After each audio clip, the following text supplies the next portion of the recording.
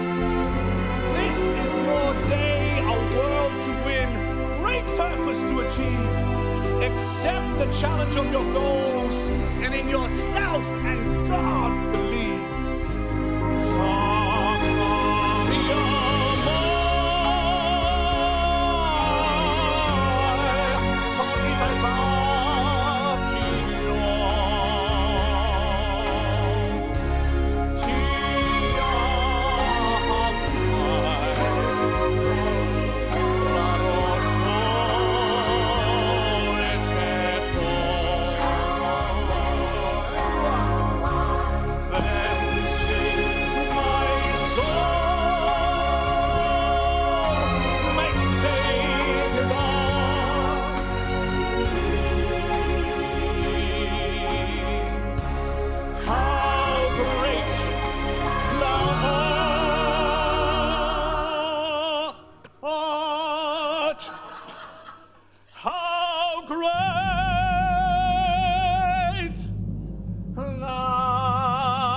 Thank you so much. So we have wonderful people from all across the world here with us today, and I will be the moderator of the second part of this afternoon, and I will invite speaker by speaker to bring us their statements. We will start off with statements from wonderful friends, and I call them family meanwhile, who are part of Make Europe Healthy again as executive board members or steering committee members. So you will be the first to speak, please. And I want to introduce my dear friend, Dr. Andrea Nazarenko from the United States of America. Thank you. Thank you. Good afternoon. Today I'd like to share a vision of a new paradigm of health, one that is championed by MIHA. For too long, our prevailing health system has relied on a narrow and reductionistic understanding of health, one that treats biology as the sole determinant of well-being. Our model rewards treatment over prevention and profit over people. The result is a structure driven largely by commercial interests rather than the public good. The fundamental flaw in our current system is not only the presence of corruption and conflict of interests, it's at its core the very conception of health itself. We have mistaken the absence of disease for the presence of health, and we have built institutions that manage illness rather than cultivating well-being.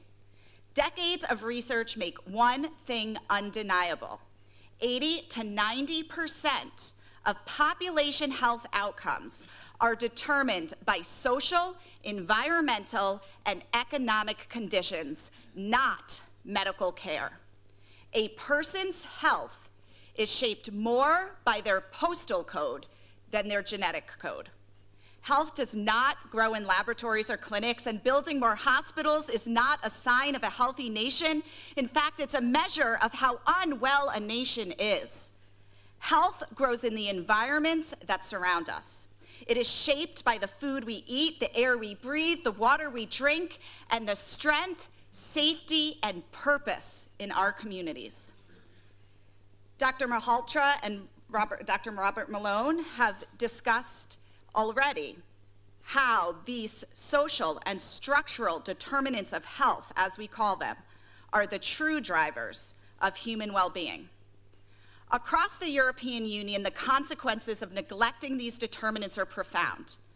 Within, not across, within some member states, life expectancy differs by more than 15 years between regions, differences that are driven largely from preventable environmental factors.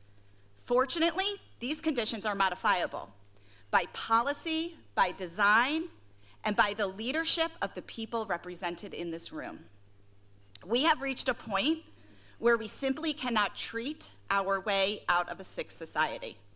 The time has come to build environments that make health the natural outcome, not the exception. This is why MIHA exists, to help nations strengthen these foundations, to make prevention, resilience, and community well-being the cornerstone of health policy, rather than maintaining a narrow focus on mandates and pharmacological interventions. No amount of medical intervention or behavioral restriction can compensate for an unhealthy environment. We see this clearly in the epidemic of loneliness prevalent today. During the pandemic, when connection was curtailed, loneliness more than doubled across the EU. It's no surprise that global anxiety and depression rose about 25%. Social disconnection alone increases mortality by 26 to 32%. These are not failures of individual will, but signs of a stressed social environment. True public health is not governmental overreach into individualized medicine. It's about creating the conditions where good health can flourish. So how do we support health more holistically? We simply widen the lens. Human connection to each other and to the earth is medicine. Health must be central to all EU policy, not isolated to a specific health ministry or siloed into specific departments.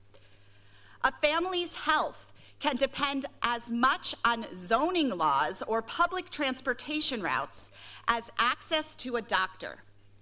The policies you pass in this room have direct implications for how people live, and how people live determines their health.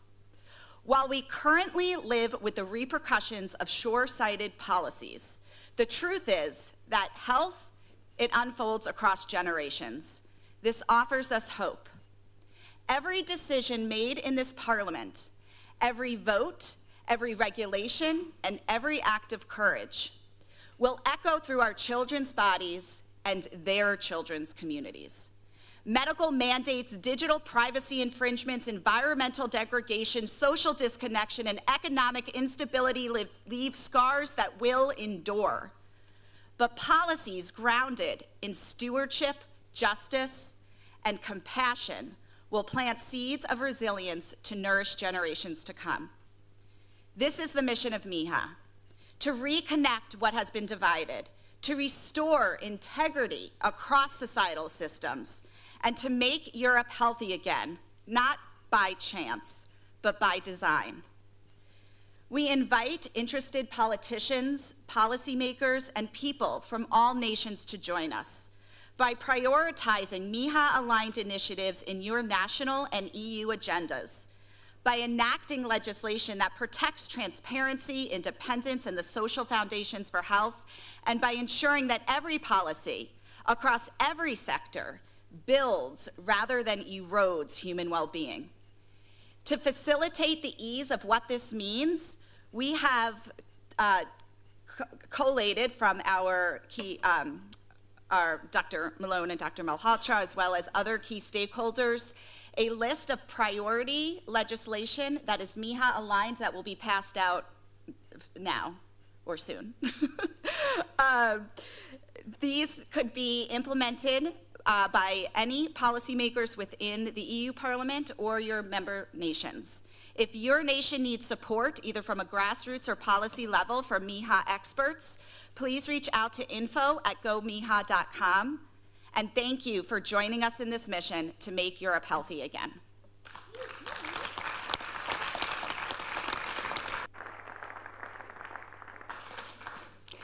Our next speaker, our dear steering committee member, Professor Dr. Matthias Desmet.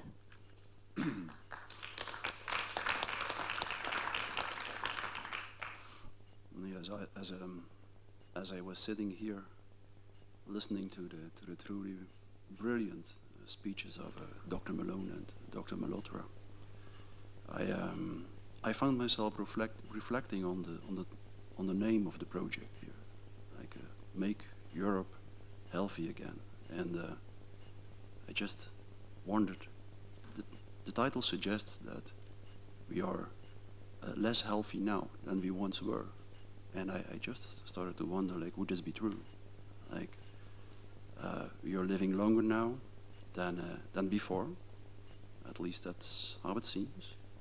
And on the other hand, there are more people who are chronically ill than ever before.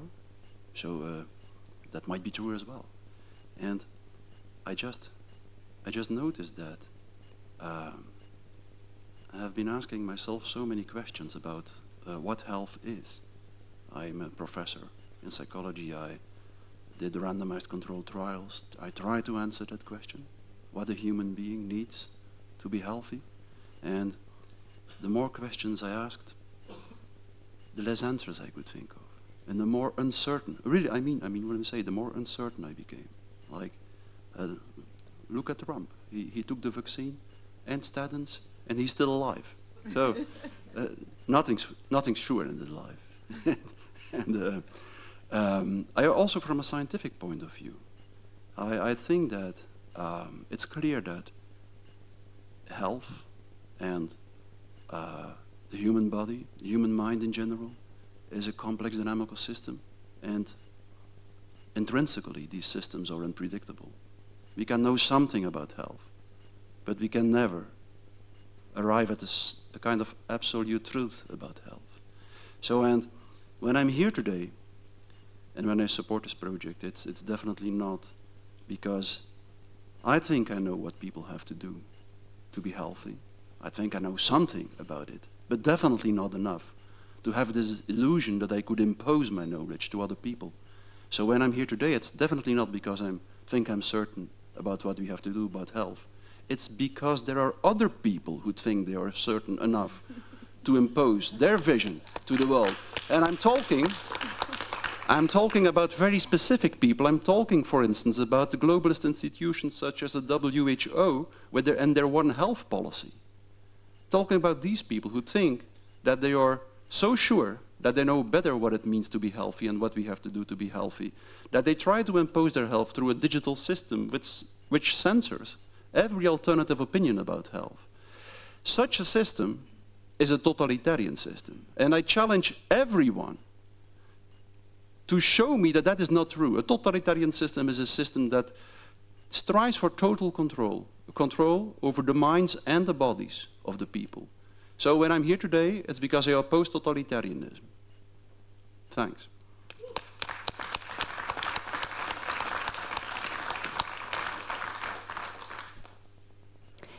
Our next speaker, former MEP and Vice President of MIHA, Rob Roos.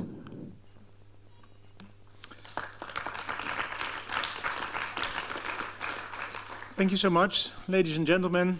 It's an honor to speak to you here today. As a concerned citizen, as an advocate of a healthy lifestyle, and as a proud participant in this movement with great people inside. I am not a medical doctor, but what I am is someone who has lived for nearly 20 years by a simple yet powerful principle: eat clean and move regularly. Not as a hype, but as a way of life. True health begins with the basics: pure, unprocessed, natural food, and with sufficient physical exercise, something people can take into their own hands. But healthy food must remain accessible. What we see today, however, is that under the guise of climate policy, our natural sources of nutrition are being discredited. Meat, fish, dairy, foods that have sustained humanity since the dawn of time, are suddenly declared undesirable. Meanwhile, our farmers, the guardians of that natural wealth, are being systematically destroyed. forced to quit or to switch to so-called sustainable alternatives that have nothing to do with nature at all. In their place, we are offered ultra-processed food, lab-grown meat, bugs and insects as protein substitute. This is not progress, this is dehumanization. Do not be deceived, this policy is not about health or climate, but about control, money and power. While enormous profits are made on the one hand from processed food that make people sick, obesity, diabetes, cardiovascular disease, even more is earned on the other hand from drugs that suppress the system, these systems, but do not heal. Because, as I often say, Big Pharma does not want you dead, but it certainly does not want you healthy either. The profit lies precisely in between. It's a system that costs society billions. A healthy nation depends on the well-being of its people. And all the while, the guiding principle should be prevention is better than cure. Imagine what we could achieve if those resources were devoted to genuine preventive health. And isn't health the most important element of our lives? As Robert F. Kennedy Jr. wisely said, we can't have 1,000 wishes, but if you are ill, you have only one wish left. During the COVID crisis, we witnessed where misguided interest can lead. Under the slogan, "Trust the science," every critical voice was discredited or silenced. Take the Great Barrington Declaration of October 2020, authored by Martin Kulldorff of Harvard, Sunetra Gupta of Oxford, and J. Bhattacharya from Stanford, co-signed by Nobel Prize winners and thousands of medical experts. Yet they were publicly defamed and cancelled, simply because they had the guts to think, to question, and to propose alternative ways to face the crisis. Science, unfortunately, is not always independent. It can be bought. Remember the time the doctors who defended smoking. Remember DDT, long declared safe, until the truth could no longer be denied. Governments offered certainty where there was none, and used safety as a political weapon. That was not science, it was a web of vested interests. Just two examples of many. That is why our duty to remain truly independent, to inform and protect the people where others don't, and to stand for genuine health. Not the science of profit, but the science of truth.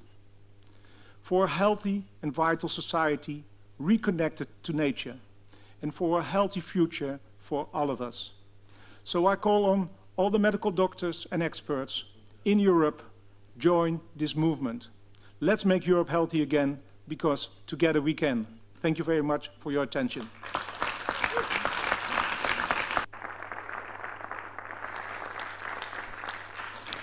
Before I come to our next speaker, I want to say a big and heartfelt thank you to our partners. Today we're live streaming also on Children's Health Defense TV. Thank you to our partnering organization. Mary Holland is also in MIHA's steering committee. And so I come to our next speaker and partner in this very important movement and initiative. Seya Chi is here. I know Seya for almost 10 years now, and I was following you and that long a time ago. And thank you so much for the work you are doing. You came all the way from the United States of America today. You're also co-founder of Global Wellness Forum, and I thank you so much that you come here to represent not only the Global Wellness Forum, but also MAHA Action, and sending, I think, as you told me, heartfelt greetings from Tony Lyons as well. Thank you, Seya, for being here. Thank you so much for having me.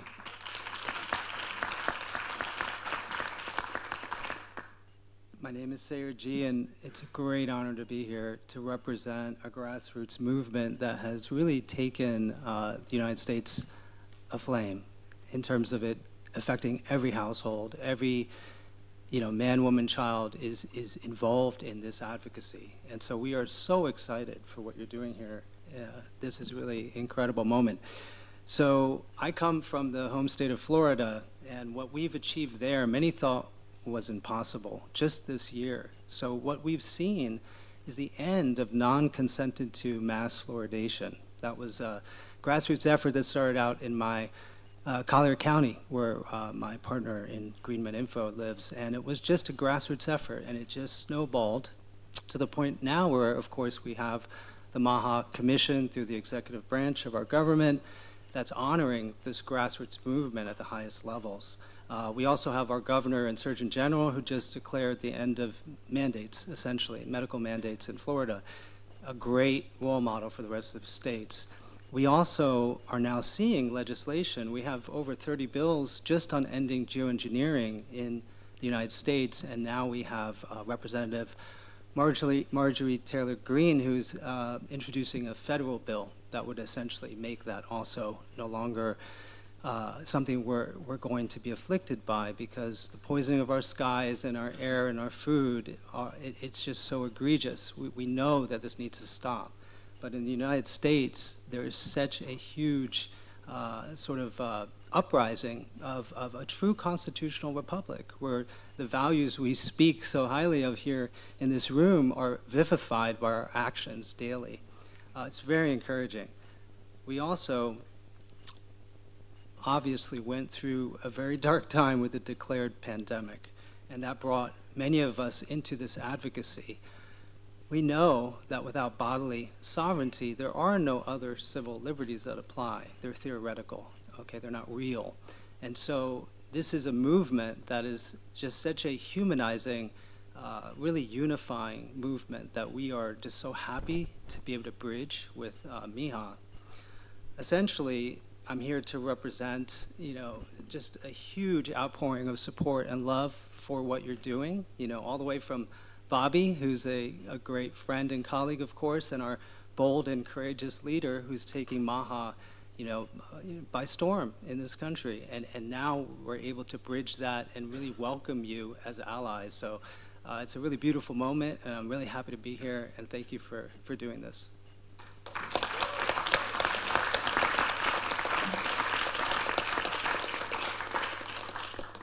Thank you for supporting us also in the steering committee, Sayer, with your wisdom. Thank you so much. And our next speaker is Tom Lausen from Germany.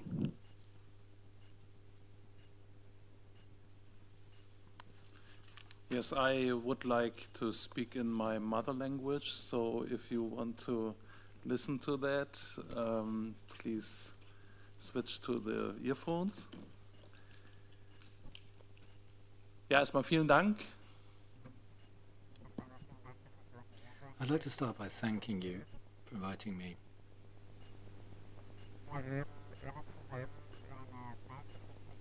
All of us together have witnessed a historic event. We went through a so-called pandemic, and during this time we all really had the same experiences. You'd wake up in the morning and wish for it all to end soon. This takes a toll on people's health.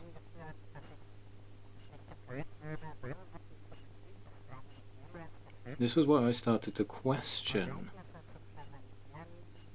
our policies. When were we ever presented with a positive picture that would allow us to look forward to the next day, to some kind of positive event? And our politicians seem to continue with business as usual. They don't seem to be able to do that. What the political sphere is trying is not to make us healthy or to aid us, and I'm talking from my own experience,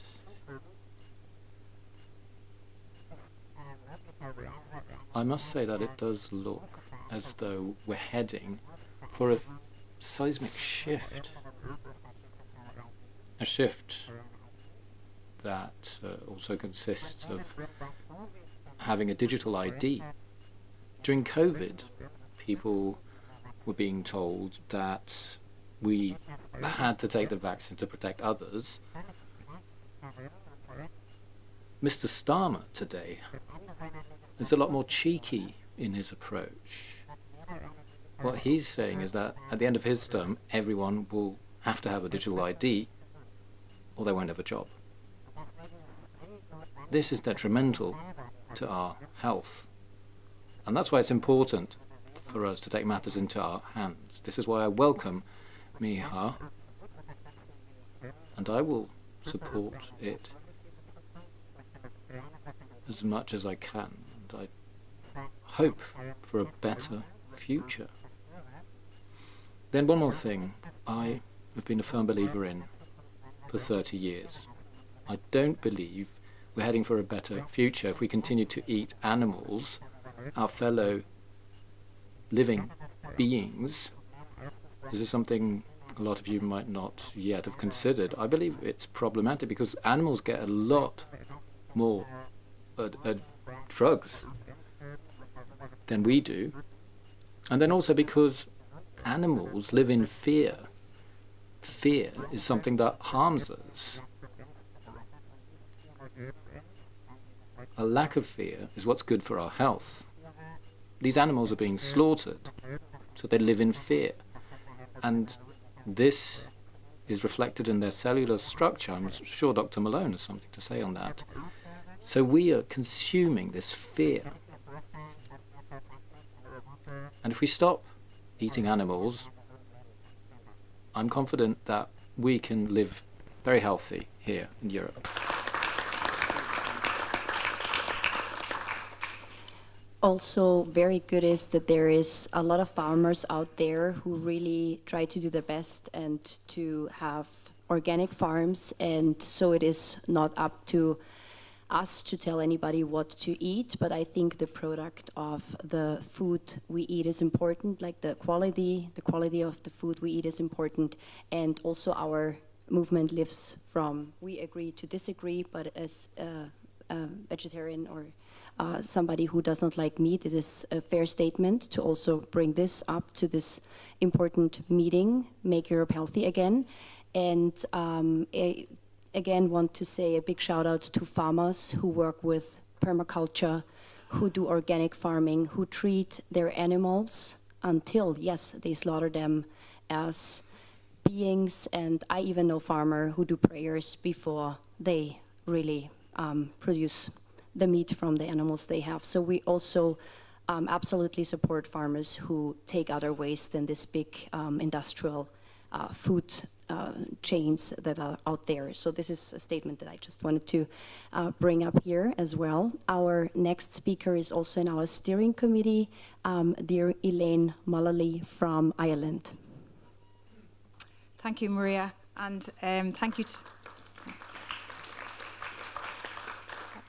to all the other speakers. It's been a fantastic afternoon so far, so hopefully I'll do Ireland proud today. Just a point that I thought was very important to bring up, which I don't know if it's got an awful lot of media attention internationally, is I saw an article in a local newspaper in Ireland, and it was written by a professor of the Royal College of Surgeons of Ireland. His name is Steve Carrigan, and he stated that according to the World Health Organization, there's been 7.1 million deaths from COVID since 2020. And he also states that annually 55 million people die a year of sepsis, which means that during the same period since 2020 up to 2025, there's been almost 55 million people who have died globally from sepsis. At the risk here of giving large pharma an opportunity to come out with a new vaccine, I just think it's an issue that needs to be highlighted internationally, because it's one of those, it seems to be hidden a lot, and I have done a bit of research into it myself. The figures are correct. From an Irish perspective, Ireland has one of the highest levels of obesity in Europe. We have 60% of adults, 20% of children living with overweight or obesity. Obesity, as we know, can lead to heart disease, cancers, respiratory disease, pain, and lots of other conditions, including mental health and disability. Obesity is not a disease or illness. It's a combination of lifestyle and poor decision making, which could be reversed through diet, exercise, good mental health practices, including meditation. A huge contributing factor, I believe, to diabetes or to obesity is the accessibility to whole products, good foods. Normally it's much cheaper to buy convenient fast foods than it is for the public to be able to access good quality fresh produce. Also, sedentary lifestyles mean that more people are sitting for longer periods in front of screens, which is not helping. I believe as a movement, if we could reach out to more parents to educate them on the benefits of preparing and cooking fresh produce as much as possible, because we know that children learn from actions rather than what they see is what becomes part of their lifestyles. Another statistic from Ireland is last year there was 37,000 prescriptions for antidepressants which were issued to people under the age of 18. This was in the first 9 months of 2024. And to me, we have to ask serious questions about why are so many of our young people depressed, and also, why it's become so convenient just to dish out pills to them instead of working out how we can help them, how we can heal them. And I probably would put social media down as possibly a part to play in all of this. Our next generations are spending, including, some of their parents are spending lots of long periods of time on phones, on PlayStations, etc. So it's probably not helping with their mental health as well as their physical health. I'm not going to keep you much longer because Maria had told me I have a 2 minute slot. So I just want to finish on a quote, and it's from Gandhi. He said, "To forget how to dig the earth and to tend to the soil is to forget ourselves." And I believe that we need to get back to the earth to create that connection between our soul and the soil. And that's why I'm delighted to be involved in this fantastic project, and I hope that we can all collectively make Europe healthy again. Thank you.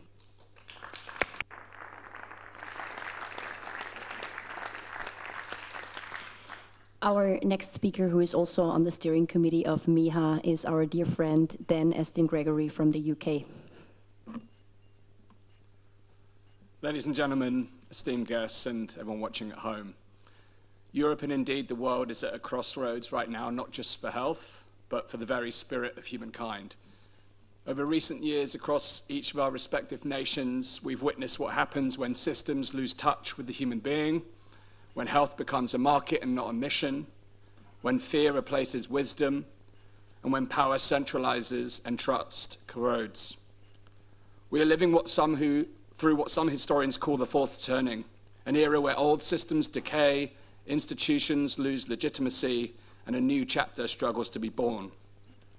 In such times, we face a choice: fear and control, or courage and renewal. Europe's story has always been one of renewal, and Make Europe Healthy Again is not a slogan. It's a call to remember who we are. It's a seed of the future, a seed to restore and protect the essentials of life: clean food, pure water, fresh air, fertile soil, and the freedom to choose how we live, heal, and commune. The future of health cannot be dictated by institutions. It must be authored by the people. Let this chapter be remembered not for the collapse of the old, but for the emergence of the new, as we not only reclaim what has been lost, but build the future today. Together, we can build systems that honor open science, sovereignty, and the sacredness of life itself. Here's to Make Europe Healthy Again. Thank you.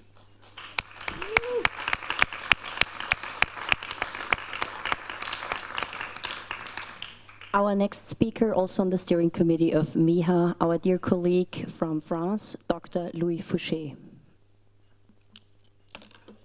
Thank you for the invitation. I have no conflicts of interest with big pharma, big insurance, big food, or big data industries. I maintain no explicit political affiliation, and I'm committed to remaining unaffiliated. I must confess I feel uneasy about public demonstration concerning anyone's death and do not wish to be involuntarily drawn into a polarizing movement. This said, you may have noticed the bitter irony of the barbed wire surrounding the so-called democracy in action propaganda just out there. There is a paradox in celebrating the birth of a health and freedom initiative here, in the very heart of darkness. It all began with exposing the incoherence of the COVID response. The awakening has not stopped. This wake-up call has opened eyes. The COVID crisis revealed a profound systemic failure. The healthcare system has become a highly profitable and corrupt industry of disease. Science and academia are undermined and politicized, as noted by British medical journal editor Cameron Abbasi. Multinational corporations have gained overwhelming control over media, medicine, and public institutions, exploiting them for profit and dominance over individuals' lives. Health information has been transformed into propaganda and dogmatic coercion of consent. Concerns about hazardous mRNA vaccine mandates are on everyone's mind. Consequently, the EU and governments have become corporate-driven entities, exploiting national wealth under the pretext of an ongoing eternal war against infectious diseases. The total cost of COVID vaccine contract has exceeded 70 billion euros, according to the European Court of Auditors. According to the French Observatory for Economic Conditions, the COVID crisis cost France 458 billion euros, creating an oppressive long-term debt with no investment in the future. The French healthcare system is deteriorating and collapsing. Hospitals and providers lack resources across the whole country. Planned self-destruction is underway, while politicians display passive fascination and impotence. Digitalization threatens to dehumanize care and marginalize healthcare providers, driving unlimited profits for big data companies. Meanwhile, the mental and physical health of the French people is deteriorating every year, and the real priorities remain unaddressed. It is time for change. It is time to reform our institutions by removing corrupt decision makers. It is time to restore trust and autonomy to healthcare providers and citizens. It is time to reinstate rigorous science and academic excellence to address our complex challenges. It is time to liberate medicine, agriculture, air, food, water, seeds, and soil from corporate exploitation. It is time to build resilience by integrating modern medicine with traditional wisdoms for a holistic approach to health. It is time to stop environmental degradation and prioritize preventive and repurposed medications. It is time to withdraw from harmful WHO mandates and pandemic treaties. It is time to restore France's and every nation's sovereignty in health. It is time to return individual control to parents and family over the children's health decision, including child vaccination. On this path, the EU is not an asset, it is an obstacle. No one said it would be easy, but where there's a will, there is a way.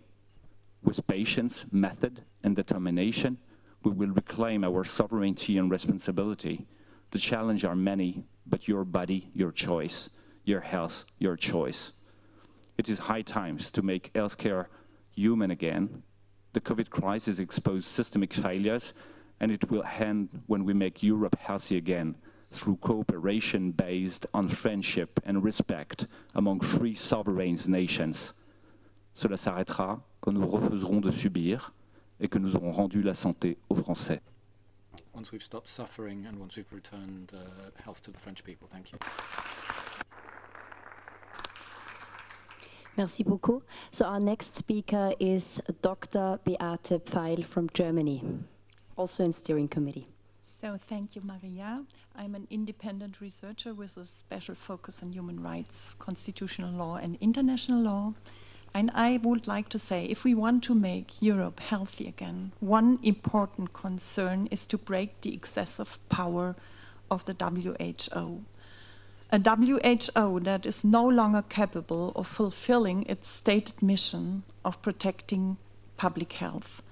On the contrary, it is contributing massively to the destruction of the lives, physical integrity, and freedom of the world's population.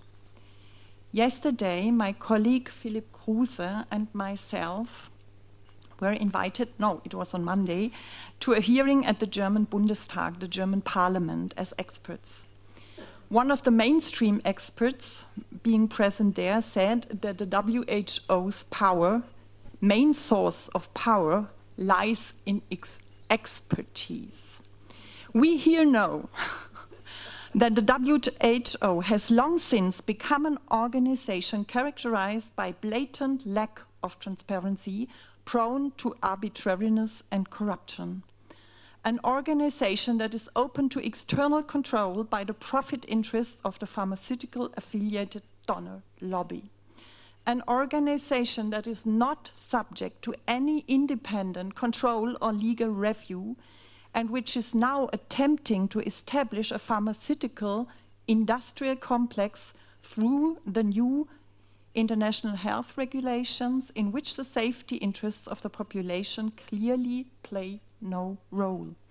An organization that, under the guise of combating misinformation and disinformation, is attempting to permanently exclude reputable science as represented here from the public discourse.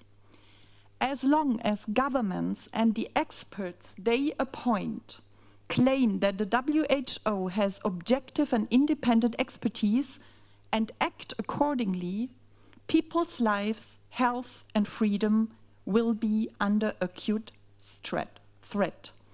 We here stand for something different.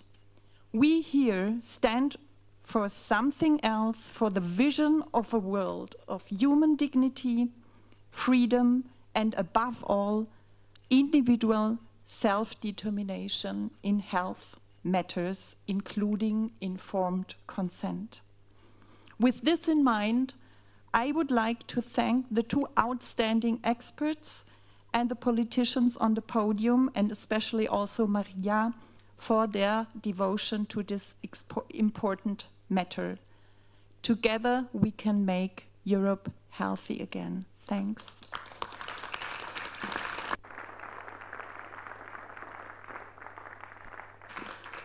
Our next speaker, also on the MIHA steering committee, Dr. Tia Kansara from the UK. Hi everyone, thank you so much for hosting us, Gerald, Maria, for bringing us all together. Incredible speeches, so inspiring by Asim and Robert, Jill as well, supporting Sayoji, and all of you here today who work so tirelessly on keeping all of us healthy and safe. I'm Dr. Tia Kansara. I have a PhD from UCL on building physics and thermodynamics, supported by MIT and the Abu Dhabi government. I created the first and largest benchmark for energy efficiency in the built environment in the Gulf region, and subsequently I've worked as director of Replenish Earth, having traveled to 90 countries over 25 years, working with governments and the private sector to transition our global economy towards nature and net positive, not net zero, going beyond that. You cannot separate what happens inside of your body and what happens outside of your body. Your every behavior, your every choice is and becomes a decision that we collectively have consequences over.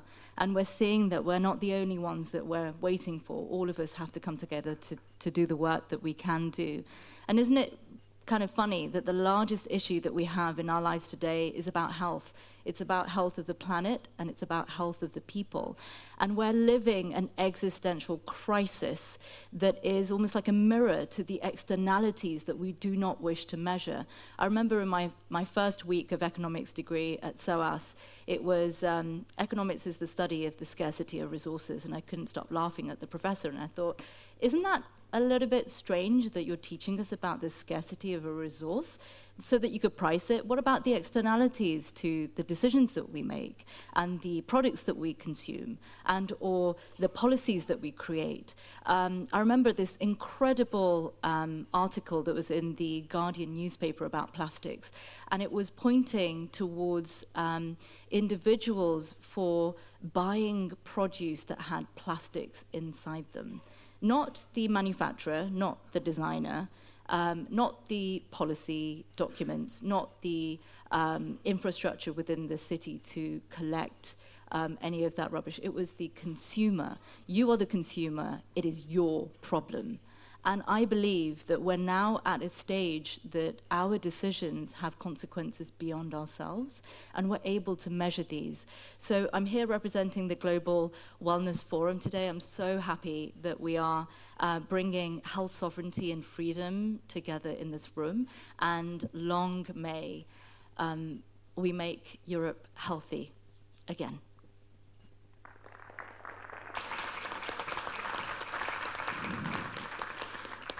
Thank you so much. So now we have to move on, and our dear friend Rob Rose was actually the person who led another person to say the following statement: we have to move on at the speed of science, which is like faster than the speed of light. And the next speakers that I will ask to speak are kindly asked to just tell the names, their profession and their country of origin, and bring their short 2-minute maximum, maybe even 90-second statements, because we have so many awesome people in the room that we would love to hear today. And so our next speaker is a friend of ours who came all the way from Australia. Next speaker is Adrian McRae.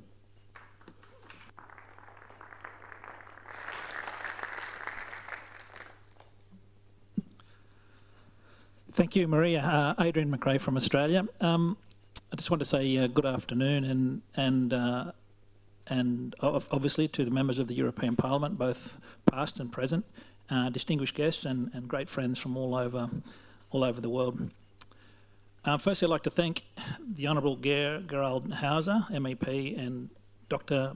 Huber Mogg and Dr. Nazarenko for the kind invitation to address this amazing audience in this hallowed building, and to share the platform with some of the world's leading authorities and activists in the global health sovereignty movement. Make Europe Healthy Again, or MIHA, is much more than just a movement to bring optimum health back to the people of Europe itself. This initiative will have ramifications all across European cultures globally, including my own country of Australia.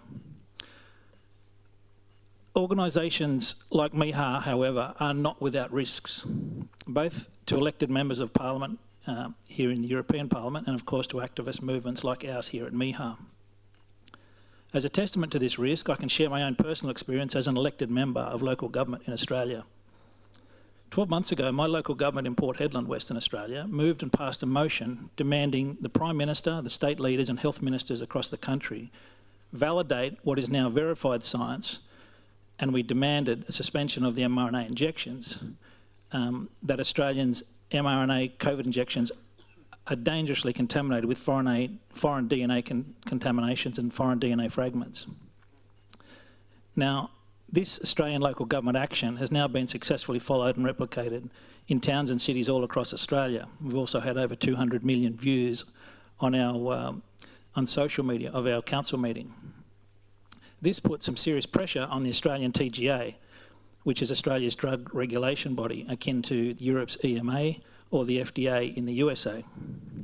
For those of you who don't know, the Australian drug regulator, the TGA, receives around about 95% of its funding from Big Pharma. It's like regulatory capture on steroids. To make matters worse, the unelected bureaucrats who approve or deny applications for new drugs or medical interventions have no legislative requirement to declare any conflicts of interest. So when over 90% of the TGA's budget is supported by industry it regulates, and when the conflicts of interest of those marketing drug approval decisions is hidden, is it any wonder in the West that we've lost our faith in our health institutions? Only in Australia could a regulator funded by the industry it regulates still call itself impartial with a straight face. I tell you this story to point out the inherent risks that we all face in speaking truth to power. Last month, my entire local government in Australia was sacked and dissolved, and we had our elections cancelled. Why? Because as a tier of Australian government, we dared to ask uncomfortable questions that embarrassed the Australian federal government and their cosy relationship with Big Pharma. In the plaza outside this building today, we all saw the enormous sign that states, European Parliament, Democracy in Action. Now, if we had such a sign in Australia, it would probably say something like, Australian Parliament, Democracy on Life Support. So I'm proud to stand here in Europe, the home of democracy, alongside so many amazing politicians, scientists, doctors and activists who I know will lead Europe and all European nations back from the brink of tyranny. None of us want a totalitarian system whereby none of us, not even our children, have autonomy over our own bodies. The onus is on all of us here today to turn this ship around. But I just finally want to say that while this fight is focused on health in particular, we must also focus on something that J.D. Vance discussed in Europe only earlier this year, and that is freedom of speech. The global war on freedom of speech will soon leave only the USA and American doctors in particular as the only health professionals globally with any ability to speak up and push back on the enormous pharmaceutical and WHO snowball that is rolling down the hill at us. We certainly saw this through COVID when any doctor in my country in particular, and I also saw it happening in Europe, that spoke up against the mandates would be lose their medical licence. Anyway, we all need to remember to focus not only on one aspect of health but also free speech, because together they go hand in hand. And let's make Europe and all European cultures around the world healthy again.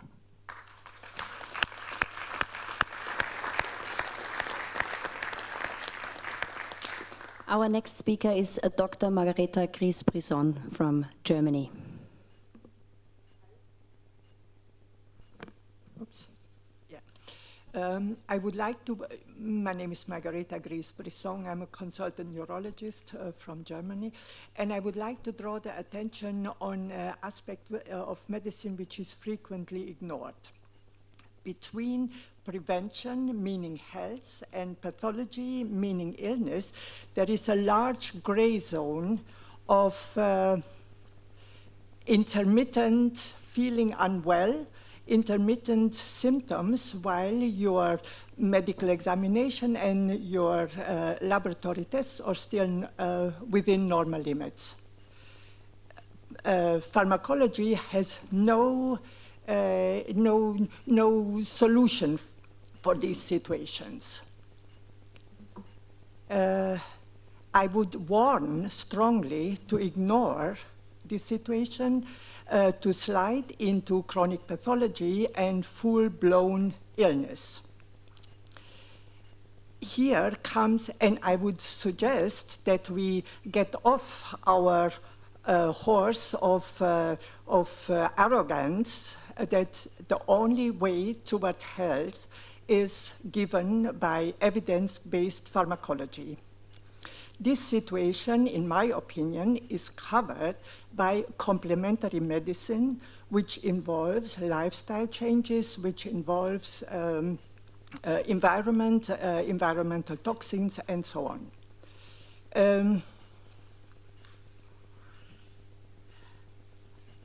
I would like to suggest, and I would like to request, that MEHA guarantees a safe slot for complementary medicine in the medicine of the future, because complementary medicine addresses and focuses physiology.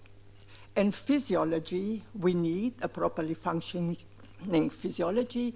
We need to remain healthy as long as we are well and to become healthy when we are ill. Thank you. Sorry, that's a little bit nervous, I have no idea. Thank you so much. So go with the flow is the message in the room. I would like to have as next speaker, because this perfectly fits, to my dear colleague from Austria, Dr. Walter Surberg, who has over 40 years in practicing medicine in his own private practice. Thank you so much. Thank you very much for my invitation. I try to speak English very slowly. We Austrians are a bit slower, except Maria. She speaks very fast. I have to say thank you to you all, especially to the stars that came from heaven, as our musician said. Thank you for your sentences. I may thank you to Robert Malone for your sentence, let plan for win. And you gave us a view to the alternative WHO. You said wonderful things, and you were so very important for us all over the world.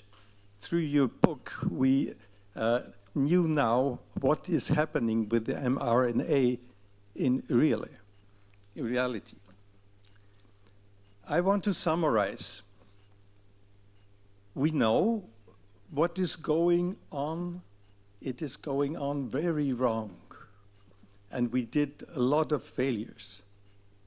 But, and therefore I say thank you so very much to Asim Malhotra. Thank you to your triangle to move mountains. You presented us solutions, not only critics. We know that everything is wrong now in the moment, but people like you, humans like you, treating with empathy, you have solutions. You told us about the statins, and you told us about the failure about the COVID-19 vaccine. You as well, Robert Malone. We have solutions. Therefore, I say thank you to Gerd Hauser. You said a sentence at the beginning, together we are strong. And one of the speakers before said, through cooperation we are strong. Then I heard the sentence, keep moving forward, from you, Asim. Thank you. I want to refer to your triangle. What is the solution? What is my contribution? We could do something together.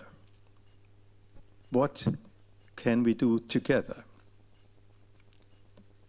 You said a creation of relevant knowledge, point one.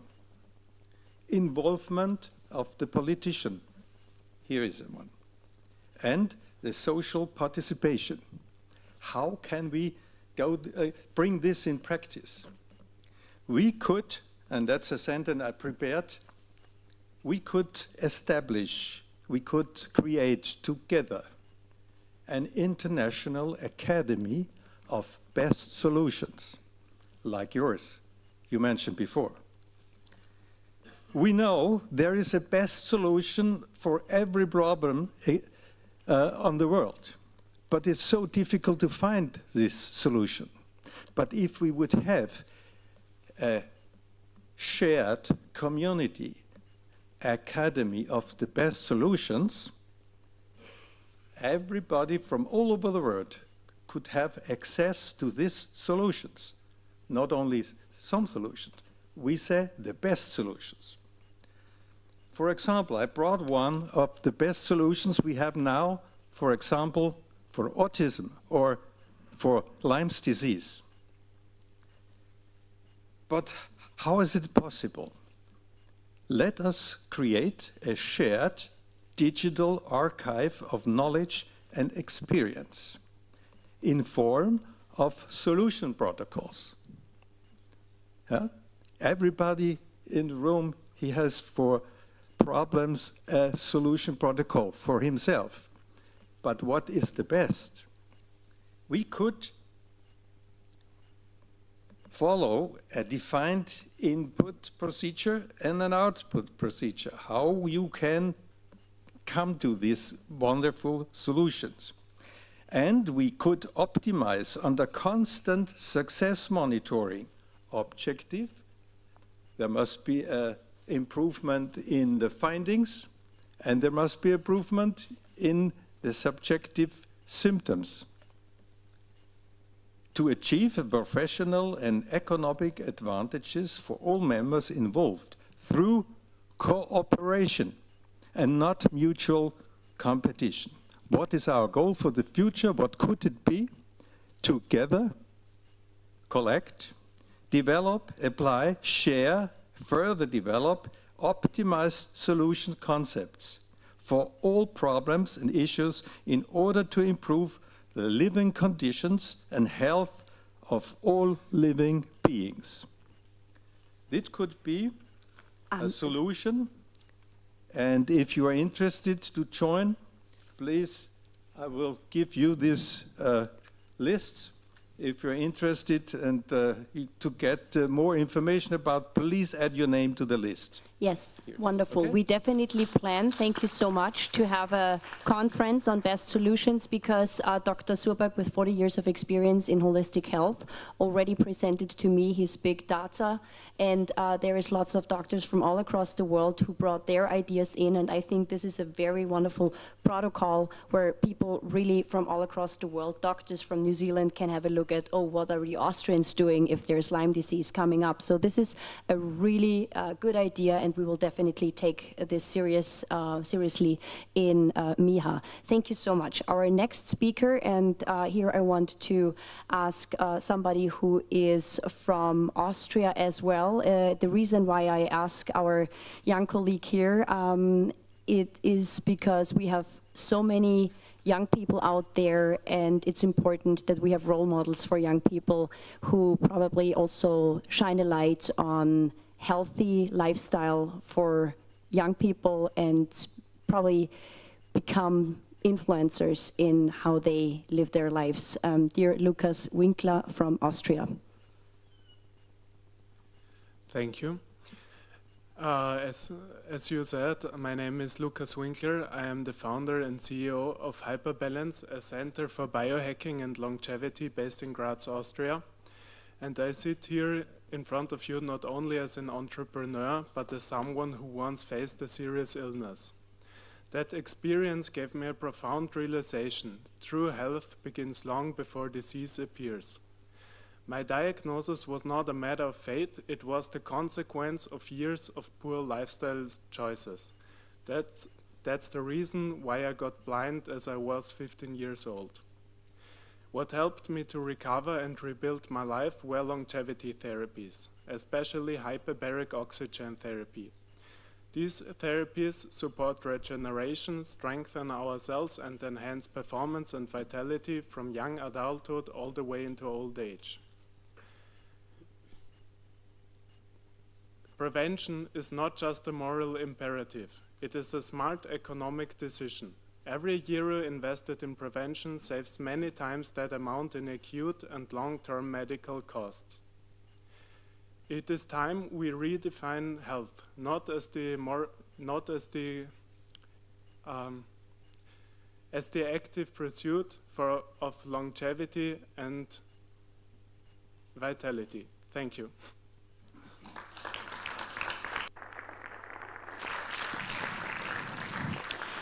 Our next speaker, Helen Larsen from Estonia.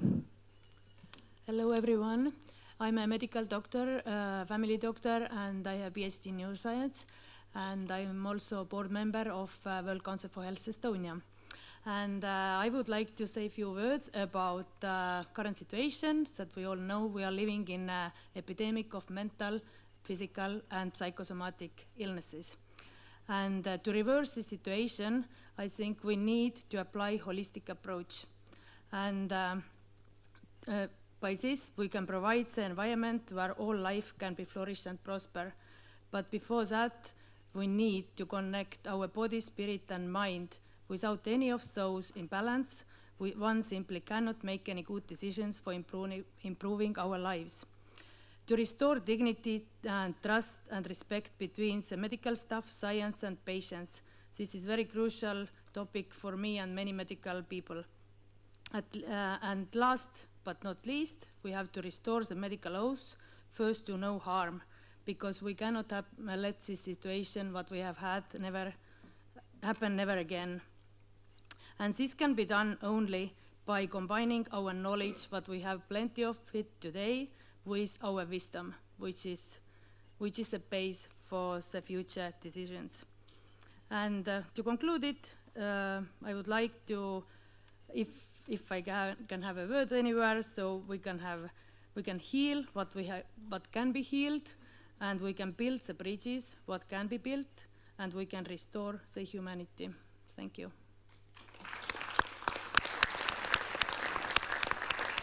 Next speaker is Professor Mariano Bizzarri. No, okay, sorry. Then Dr. Alberto Donzelli. Alberto Donzelli, sono medico di San...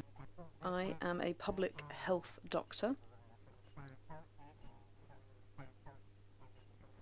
and I was also in the Superior Health Council in Italy. I'm also a coordinator of the Medical Scientific Independent Committee of Italy. Now, included in the priorities of this movement, I have observed that we want to get rid of the most significant threat, which is mRNA vaccines offered to the entire population of the world, and very often to people who experience severe harm. Now, it has been said that these vaccines reduce transmission and thereby infection, but Austria has shown how, with 4 million Austrians who were analysed, with subjects of 4 doses, over an 8-month period, were 7.3 times more likely to get infected than those who weren't. So this means that we're seeing a fall in consumer confidence, and we're also seeing an increase in mortality. We are seeing adverse effects, and unfortunately, total mortality has increased. But we can only understand this by giving credit to observational studies that use real data on 2 conditions. The data must include mortality by vaccines. Very few countries publish that data, and very often they stop publishing that data. And the second condition is that systematic errors need to be corrected, because we can all understand that these errors occur, but this is forgotten by a lot of epidemiologists. There are the 4 main principal errors, and we would be very pleased to be able to correct those errors, and in doing so, we can help change public opinion, thinking that vaccines reduce infection rather than the opposite way around. Thank you. We definitely will have doctors' conferences where we absolutely address those topics. Our next speaker is Scott Tibbs.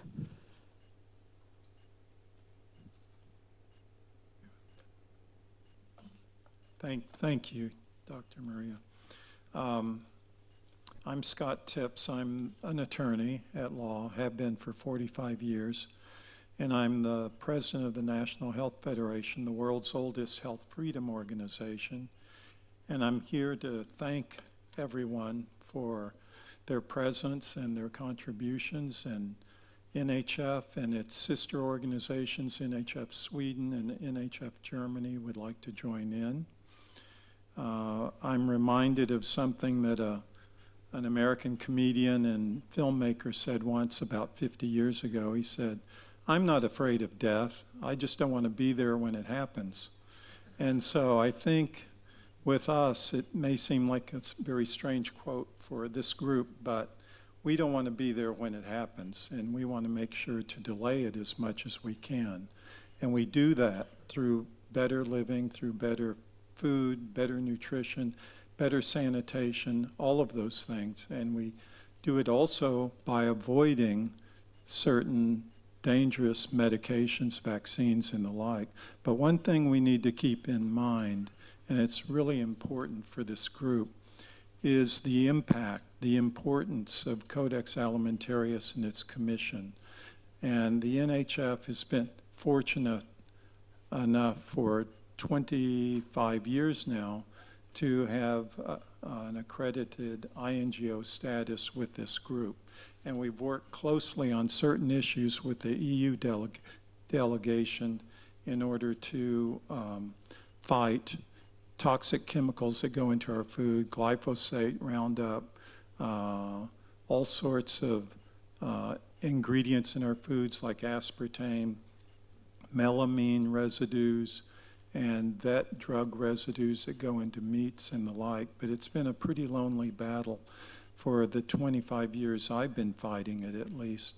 But it's important to know that, for those of you who don't, that Codex Alimentarius creates global food standards, and these global food standards can very easily overwhelm even the healthiest of food regulations that you are able to obtain here in the European Union.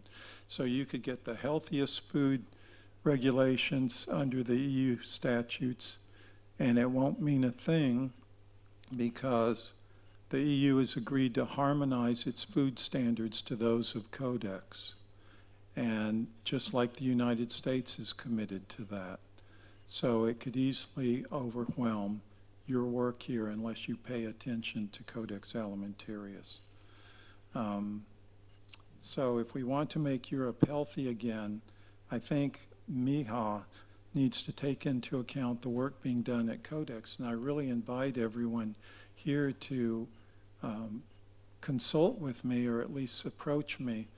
And we have meetings coming up and the like. And I would really like to see some impact on the EU Codex office here in Brussels, where there are people who are well-meaning because they do follow the precautionary principle here. So NHF and the EU delegation is often fought side by side at Codex, but it's really not enough. The EU delegation doesn't have the backbone to stand up to the New World, literally from Canada down to Chile and Argentina, and to fight this to a conclusion, and they give up way too easily. So we need people here to put some stiffening into the backbone of the EU delegation. Thank you so much. We will definitely have joint efforts on this. Thank you. Our next speaker is somebody from the UK, and this will perfectly add up with Reggie Littlejohn's statement. It is about digital ID, and I want to ask Montgomery Toms, also a young, wonderful man who stands for freedom, and thank you so much because you influence young people to do you alike, so thank you for being here. Oh no, well, thank you for having me, and I try my best. But yeah, no, just on digital ID, so of course we've had people reference already that we've got digital ID coming to the UK, or hopefully not. But I just want to kind of throw our minds back to lockdown, because that's why we're here, really. That was the beginning of the terrible precedent that has been set. We saw vaccine passports, obviously internationally, and this is what set the precedent for digital IDs in the UK. It's going from bad to worse, really, because once digital IDs are implemented, we're going to be tracked, monitored, surveilled. We're going to have our rights and liberties further removed, and ultimately, as a young person, I'll keep this very short. You know, when I was 14, lockdown hit, I was kind of like, I went through puberty whilst being sort of locked down, not that I really observed it very much, but nevertheless, I sort of grew into an authoritarian climate where I see it as a responsibility, not just for young people, but for everyone to fight for freedom, liberty, and also justice.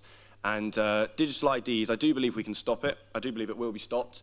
because quite simply, there's not enough space in the UK prisons, and you'll have to find me in there because I will never have one. And I hope everyone will join me in mass non-compliance and say, no, we don't want it. And in the wise words of Winston Churchill, we will never surrender. Yes, we thank you.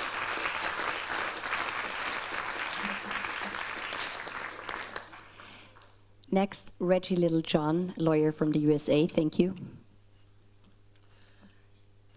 Esteemed colleagues and members of the European Parliament, I am Reggie Littlejohn. I am an attorney from the United States. I come to you as the founder and president of Anti-Globalist International, co-founder of the Sovereignty Coalition, co-founder of the Stop Vaccine Passports Task Force. Can the World Health Organization's pandemic treaty and amended international regulations usher in an era of chronic lab leaks, bioterrorist attacks, digital surveillance, and a Chinese-style social credit system? A number of people have said today that we need to come out from under the boot of the World Health Organization. Here's a strategy to do that. Now, perhaps the most chilling aspect of the pandemic treaty that passed the World Health Organization in May of 2025 is the Pathogen Access and Benefit Sharing System, the PABS system, to, quote, promote the rapid and timely sharing of materials and sequence information on pathogens with pandemic potential. This system will concentrate all of the world's most deadly pathogens into the hands of unelected, unaccountable bureaucrats under the influence of the pharmaceutical industry. The WHO that will then share them with labs all over the world, ostensibly to develop vaccines, diagnostics, and other therapeutics. The sharing of these pathogens will greatly increase the chances of lab leaks and also the potential for bioterrorist attacks. Further, there is no language in the pandemic treaty limiting dangerous gain-of-function research. So labs all over the world could experiment on pathogens with pandemic potential to make them more transmissible and more lethal.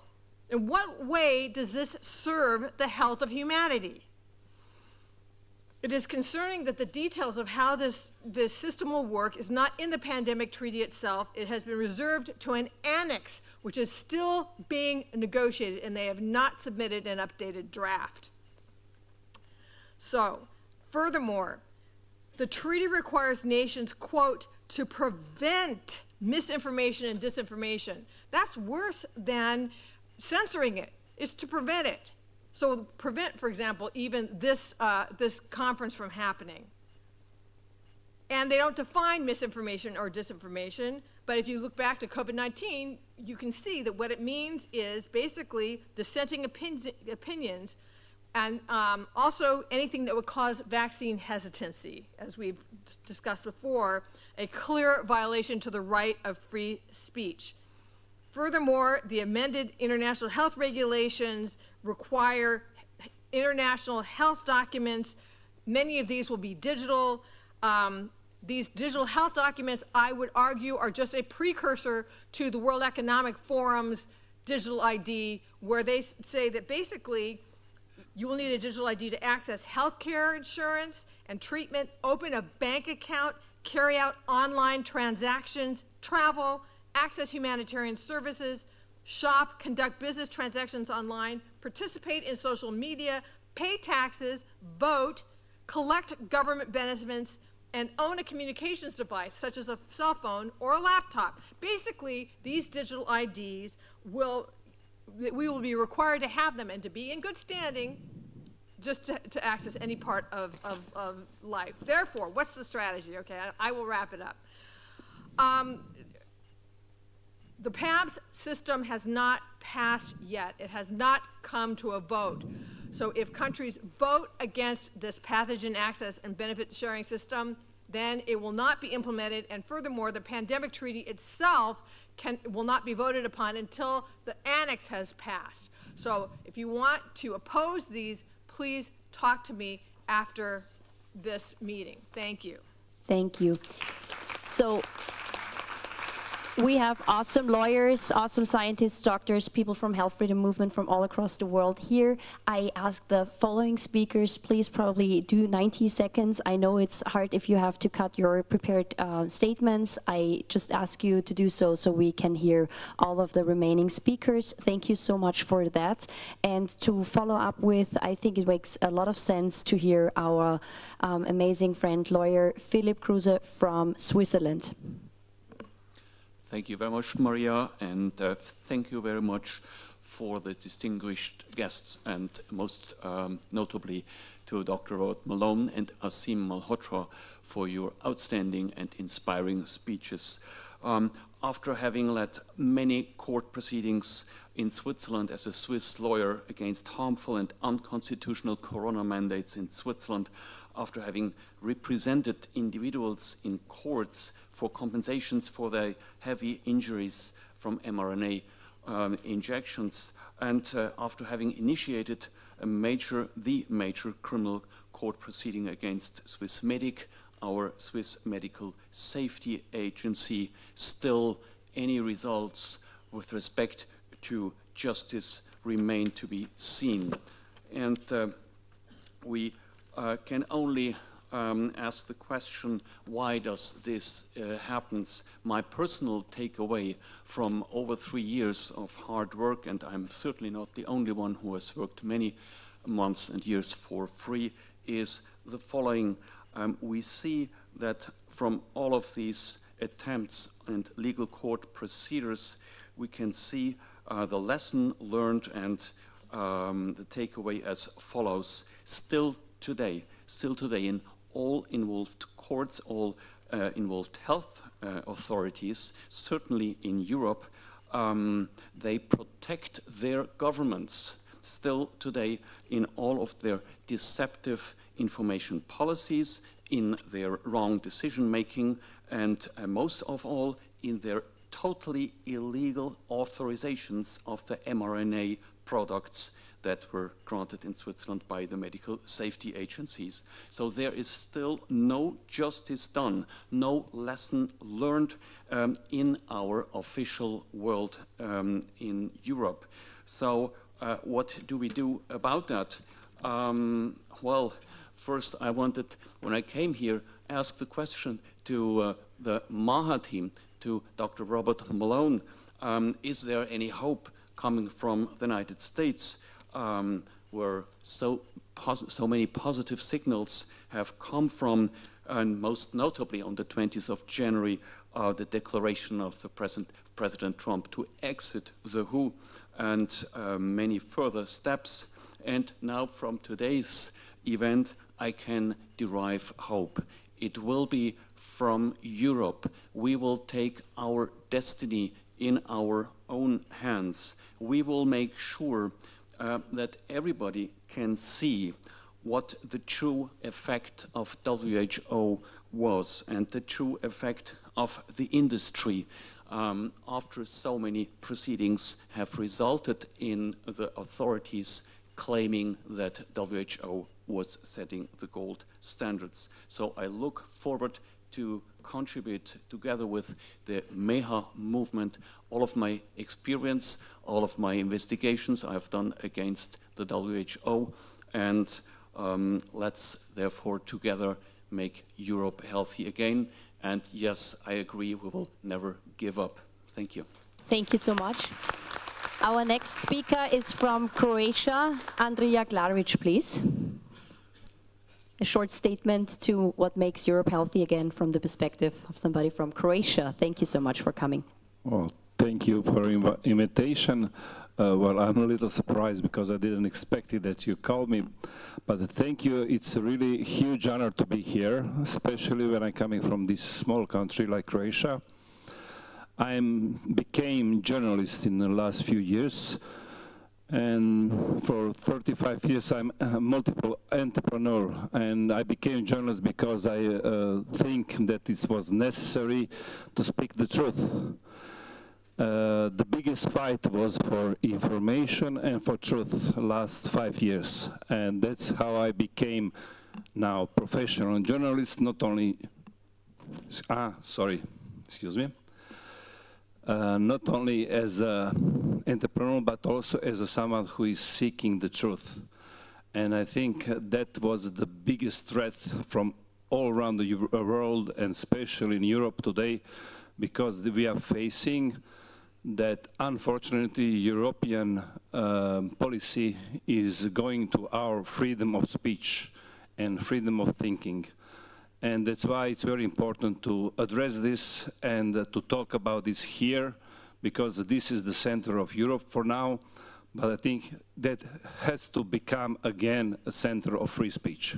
Thank you. Thank you so much.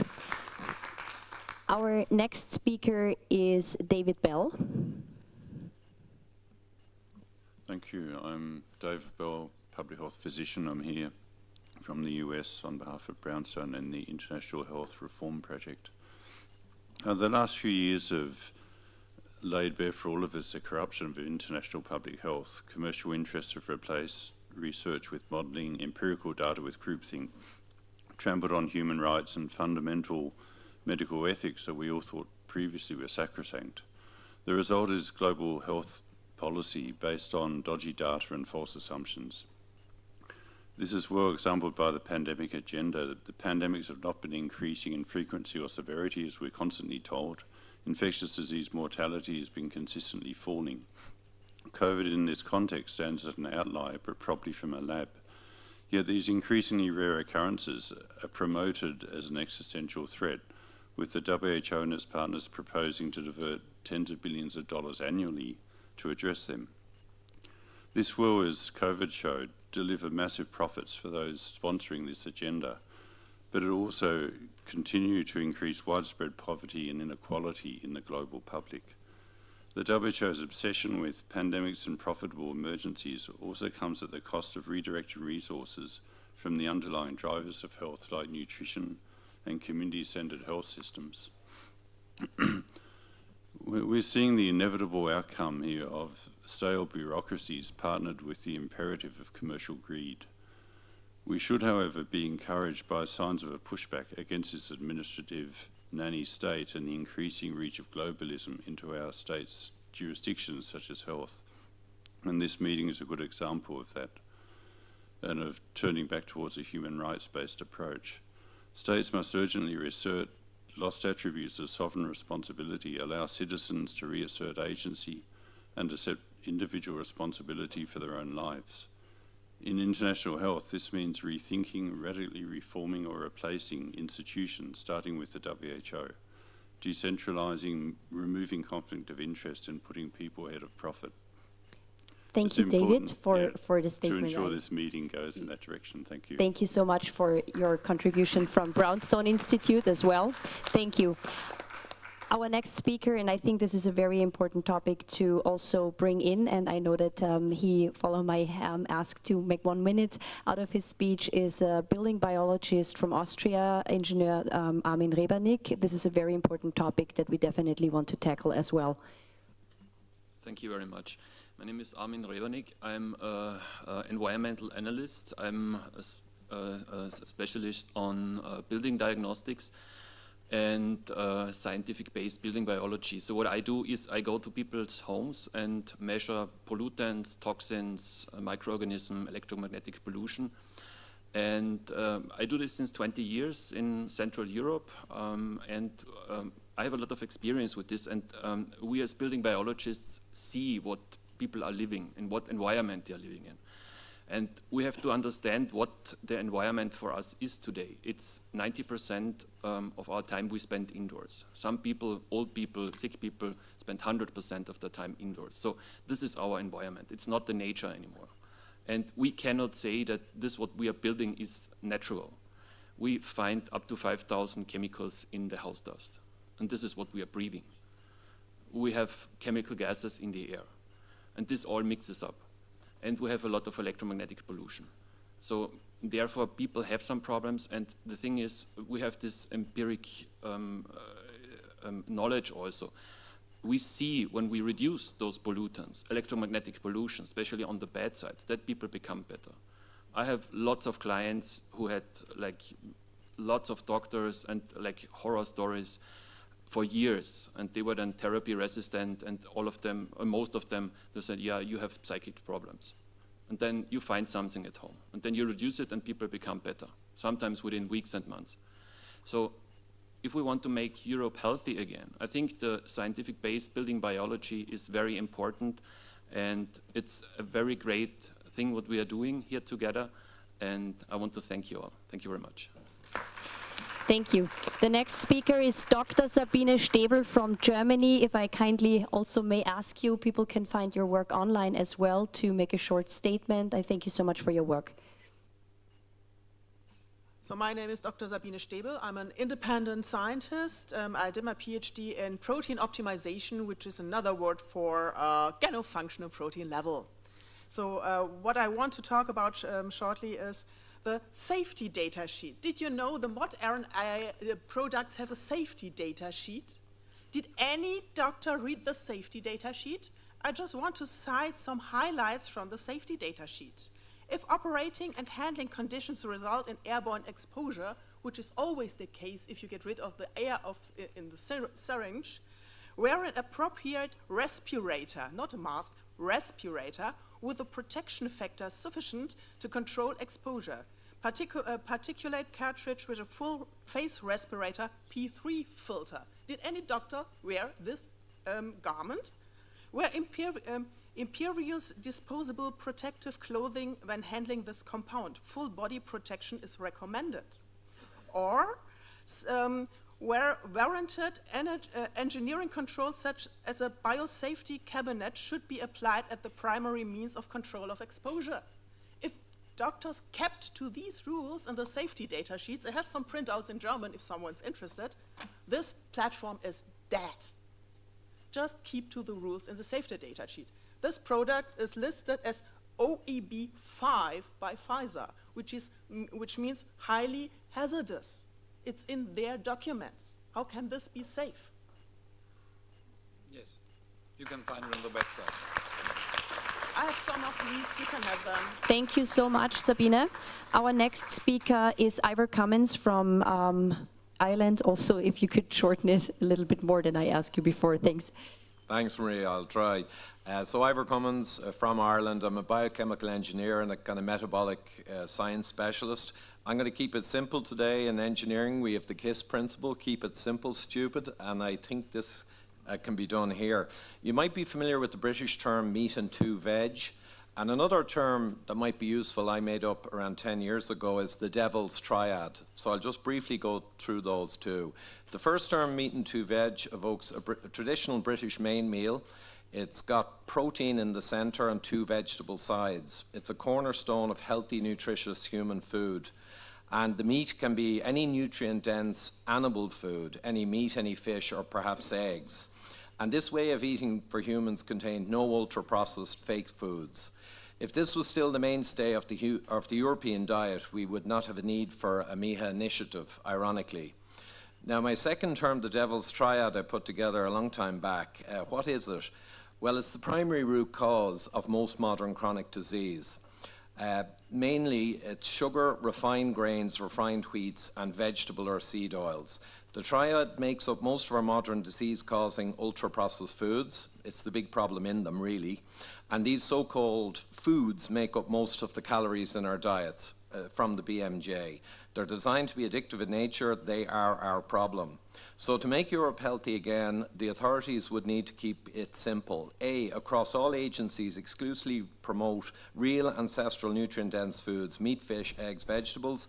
An enabler of A, support local farmers and producers in and across all European countries at all costs. B, across all agencies, unite to achieve a common understanding of this simple but crucial message.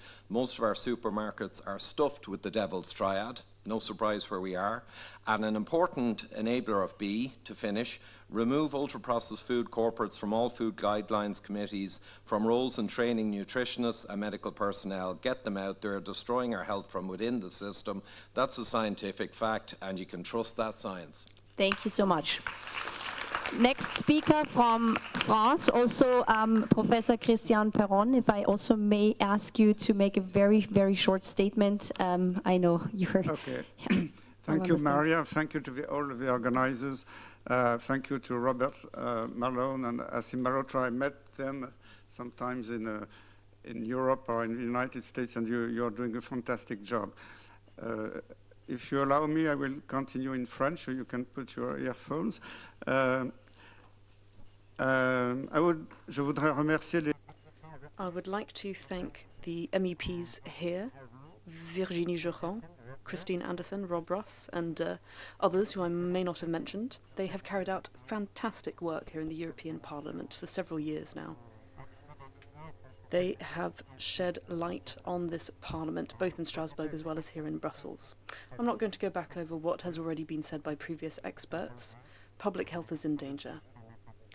Life expectancy and natality rates are on a downward spiral, so we need to restore public health, particularly when it comes to research and publications. We need independence of media, and as was underscored earlier, medicine is not an exact science, and I completely agree that medical studies need to focus more on prevention rather than treatment. Just two examples. In France, with friends, I have fought for something called bonsens.org, so commonsense.org in English.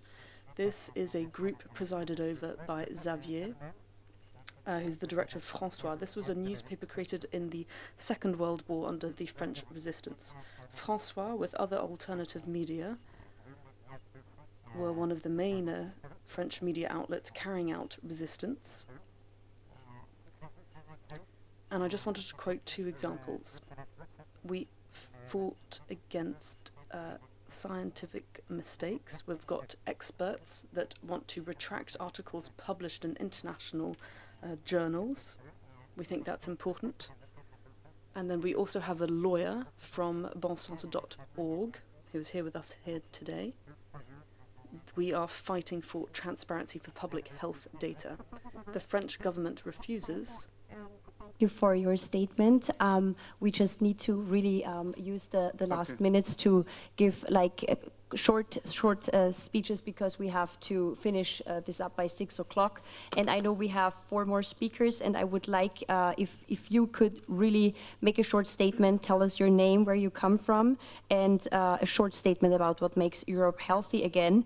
Mr. Polikretis would be the next one. I'm sorry that we had to shorten this very much. Thank you, Maria, and thank you, Honorable Hauser, for hosting this event and for inviting us to participate. So, considering that the pharmaceutical industry plans to extend the use of the mRNA technology to several applications over the coming years, mainly because it saves time and money, we cannot overlook one of its most critical drawbacks. I'm talking about the immune response, where the body's defense system targets and destroys any cell producing the antigen encoded by the mRNA. The global scientific community, policymakers, and the general public must understand that according to a core principle of immunology, any cell producing a viral or foreign protein is inevitably recognized as a threat by the immune system and killed. Because of this mechanism, since the beginning of the vaccination campaigns, I'm trying to warn the scientific community about the necessity of conducting extensive biodistribution evaluations. Such evaluations in humans have been totally bypassed. However, clear histopathological evidence from biopsies and autopsies shows that the vaccine-derived genetic material can enter systemic circulation and spread without control throughout the body. This includes the brain and the heart, where it can trigger the immune system to attack the body's own tissues, leading to serious adverse effects like myocarditis, a condition I was the first to hypothesize and describe in scientific literature.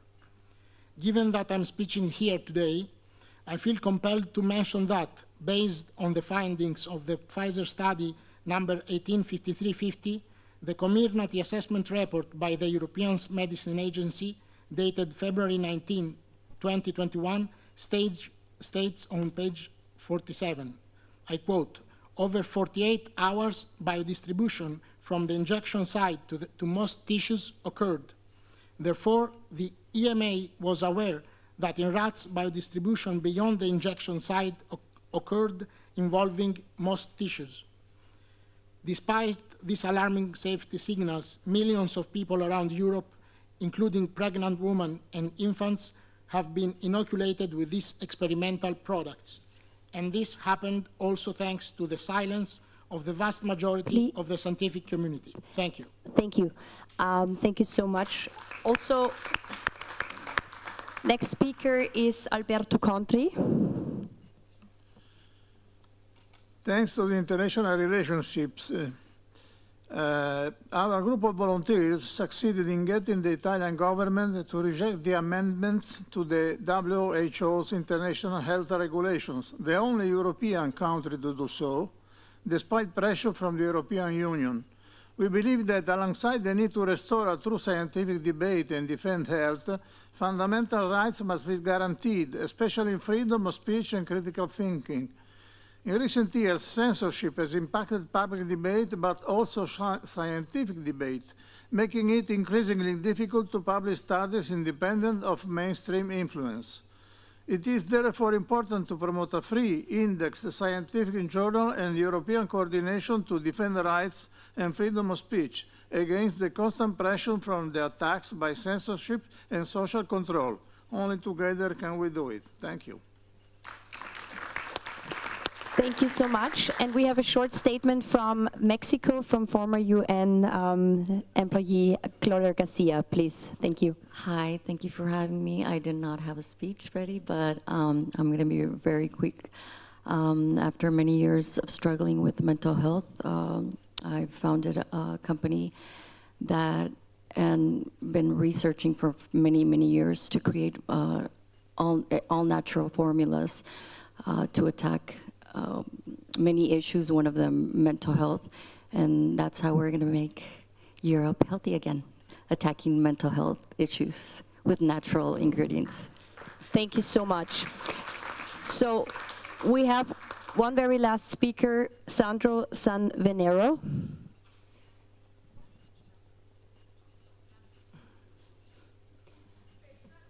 Okay. Sorry. Yes, we had a very last minute to be announced to be a speaker, so we cannot do this anymore because the interpreters leave their booths, so we only can continue in English maximum. The thing is, if you're not prepared yet, Mr. Contri, there would be like 2 statements. We were asked for a last minute statement by Hungarian lawyer, you first, and then Hungarian lawyer Mihalik.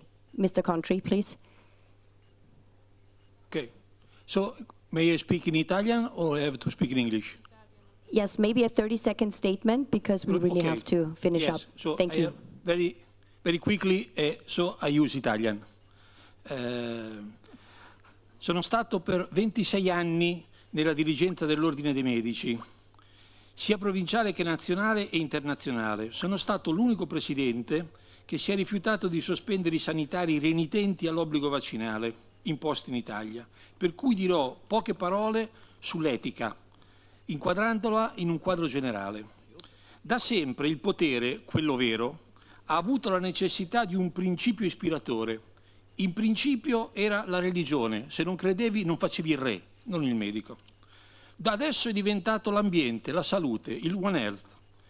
E poiché i medici ne sono i gran sacerdoti, la chiave di volta che regge lo stesso principio ispiratore, ecco la necessità di bloccarli in procedure, protocolli, ovviamente scritti da qualcun altro, facendoli diventare dei banali burocrati pronti ad essere sostituiti dalla stupidità computazionale, erroneamente definita intelligenza artificiale.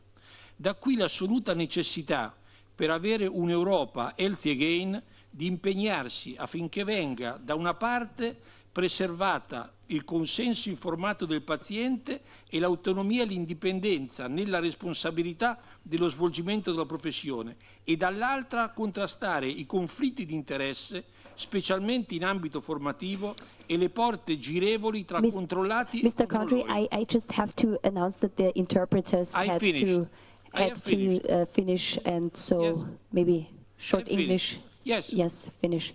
So we have to come back to the basilar principle of medicine, the ethics. Yes, thank you so much. Absolutely. Hello. So for everybody at home, the live stream now is still ongoing on gomiha.com and also provided at Mr. Hause's YouTube channel.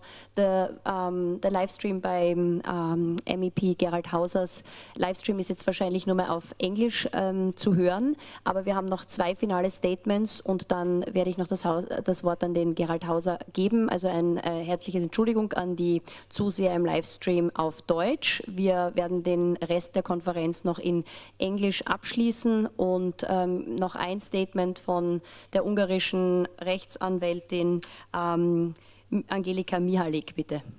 So. I'm Angelika Mihalik from Hungary. I'm a Hungarian attorney representing more than 600 severely vaccine-injured children across Hungary. These children, ranging from infants to 12 years old, suffer from serious conditions such as epilepsy, autism, cancer, autoimmune diseases, etc., and all medically linked to adverse reactions following mandatory vaccination.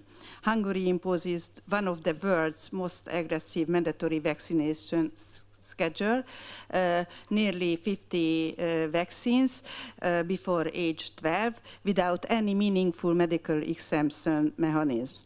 Over the past 3 years, out of hundreds of documented medical contraindications, the authorities have granted only 1 exemption, despite life-threatening risk in many cases. Parents who refuse further vaccinations for their injured children face fines ranging from $550 to $100 USD, and it can repeated over and over again. And in some cases, child removal by welfare authorities for forced vaccinations. Doctors fear disciplinary action if they report adverse events, and the media remains silent. We are 4 attorneys willing to defend these families face continuous disciplinary threats and harassment for our work. This is our story. Thank you for the insight. Yeah, thank you for the insight on Hungary, and we will definitely tackle this with Hungarian doctors and lawyers and speak with our international team as well. And there is one very final statement also by German psychologist Dr. Dirk Seeling, who is also working on a moratorium to the modified RNA vaccines. Please keep it very, very short. Thank you. Thank you very much to the audience and to our guests. And there's a group of 188 first signatures and 10,000 people, more than 2,000 doctors worldwide and scientists that signed a risk warning regarding drug safety and mRNA moratorium.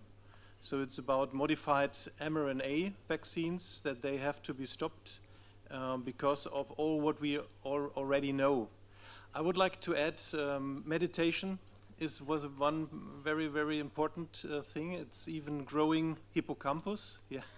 And on the other hand, what I think in Europe we can really, it would be helpful if from America is supporting, if the bridge is working, and to get the support, and on the other hand to be self-responsible. That is for sure. It needs to be self-responsible for all the people, that they know what they are doing, and therefore we need information, and therefore we need a good network with all groups together, and therefore it's fantastic what you started, Maria, and yeah, we want to support, and everyone can support to subscribe on mwm-proof.com to give the signature, and we will also connect to other groups like WCH, North Group, CS Medicus, and other groups that are here in Europe from doctors and scientists. Thank you. Thank you so much. So I want to mention two more doctors, Dr. Hannes Schoberwalter, who also came from Austria. Unfortunately, we cannot hear your statements anymore, but we will definitely gather tomorrow again. Also, Dr. Kabelka from Austria is here. He wrote several books on modified RNA vaccination. I know you understand. We really have to close this conference for now, but we will have doctors' conferences in 2026 in the first half of the year. And I also want to say thank you to the Brownstone Institute, who is partnering with us. And from Brownstone Institute is Tom Harrington. Tom, I know you can end on a positive note, so I would like to hear a message of hope from you to just round this up before MEP Gerald Hauser and I wrap this conference up finally. Thank you. I don't come here as a scientist. I come from the world of culture, and I was brought into this world of scientific things a few years back. I'd like to just say a couple of things about what I'd like to call intellectual or cultural ecology. Brownstone publishes books, Brownstone publishes articles. We send out a lot of information, we share a lot of information, but we also get people to gather together and to come across class lines and across educational lines in some of our supper clubs and feed the spirit in that way. So there's one thing I think that stands behind Brownstone's whole outlook, and it's that our institutions failed us. Culture comes from institutions. We don't have culture without institutions to shape it and turn it into something. Our institutions failed us, and we are now in a position to create new ones. It's horrifying that we need to do so, but I think gatherings like this and the type of person-to-person things that we do and we are doing here are really an important step in getting people together, because everything's, for better and for worse, everything's on the drawing board now. They've failed us, they've lied to us, and we need to do something else, and they're not going to do it for us, and we have to do it together.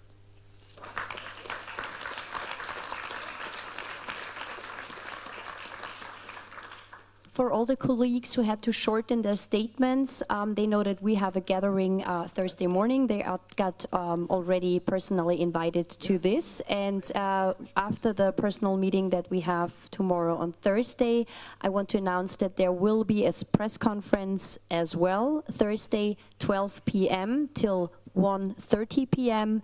and one of the people who is going to live stream from there is Dan Estin Gregory from Free Humanity, who is on our Me Here steering committee, and you can see the live stream of the press conference on his channel, and we also might give this key to other media who want to share the live stream as well. So again, I'm sorry for the people who had to cut their speeches short.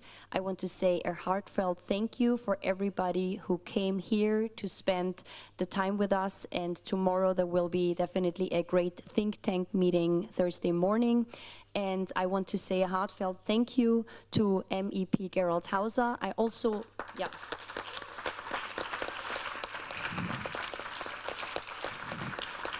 and I think this is also important to you. I also want to say a heartfelt thank you to your team. Great team, thank you so much.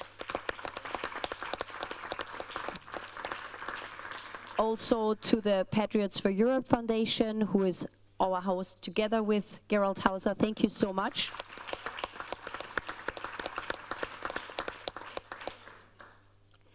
And thank you also MEP Christine Andersen, who is here with us in the room. Thank you so much that you spent the time with us. Also MEP Virginie Joron, and I know there are other MEPs in the room. Thank you so much. MEPs from AUR Party joined us. We are happy to get in contact with you, and we definitely want to offer you the solutions that MIHA with this great network is going to come up with. Thank you again, and now closing remarks in German from MEP Gerald Hauser to the people who are still watching on his YouTube channel. Noch einmal Entschuldigung, dass das jetzt nur noch auf Englisch übertragen wurde. Gerald, danke von ganzem Herzen und Abschlussworte auf Deutsch. Ja, liebe Maria, geschätztes Publikum, hochkarätiges Publikum. Es war für uns, glaube ich, heute eine Riesenehre, bei der Geburt von Meha im Europäischen Parlament, gerade im Europäischen Parlament, anwesend zu sein.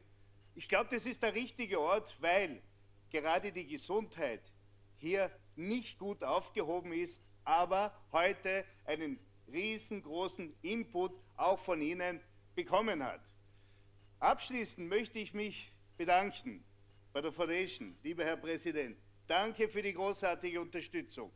Liebe Maria, dir gratuliere ich von Herzen für diese wunderbare Veranstaltung. Ich glaube, besser hätte es nicht laufen können. Es war ein idealer Ort, um Meha hier und heute auf die Welt zu bringen. Wir hatten großartige Redner, Dr. Asim Malhotra. Ein großes Dankeschön. Lieber Dr. Robert Malone, großartige Arbeit. Wir brauchen deinen Input von Amerika. Wir brauchen den Schwung, der von Amerika ausgeht, damit auch in Europa endlich wieder die Freiheit, die Redefreiheit, die Demokratie Einkehr findet. Nicht nur in der Gesundheit. Heute mehrmals angesprochen, die Menschen müssen frei entscheiden können, ob sie sich impfen lassen wollen oder nicht. Aber vorher müssen sie korrekte, konkrete Informationen darüber bekommen. In Summe war das heute eine großartige Veranstaltung und geschätzter Herr Präsident, wir sind, glaube ich, sehr froh und dankbar, dass wir diese Veranstaltung ausrichten durften und wünschen Meha, liebe Maria, Meha, alles erdenklich Gute. Und wäre es nicht ein so wunderschöner Tag und Abend und hätten wir nicht auch noch einen kleinen Höhepunkt? Lieber Dr. Philipp Gut, bitte komme. Unser Freund Peter Filling aus der Schweiz, ein wirklicher Gutmensch. Ich bin beim Wort Gutmensch immer vorsichtig, so wie ich mittlerweile beim Wort Experte sehr, sehr vorsichtig geworden bin nach dieser sogenannten Covid-19-Pandemie. Aber es ist der große Peter Fillinger, der seit Jahren Persönlichkeiten für ihren Mut und ihre Menschlichkeit auszeichnet. Und es war seine Entscheidung, heute und hier Dr. Robert Malone den Award für Mut und Menschlichkeit zu überreichen, der Award für Humanity und Courage. Lieber Dr. Robert Malone, großartig von dir.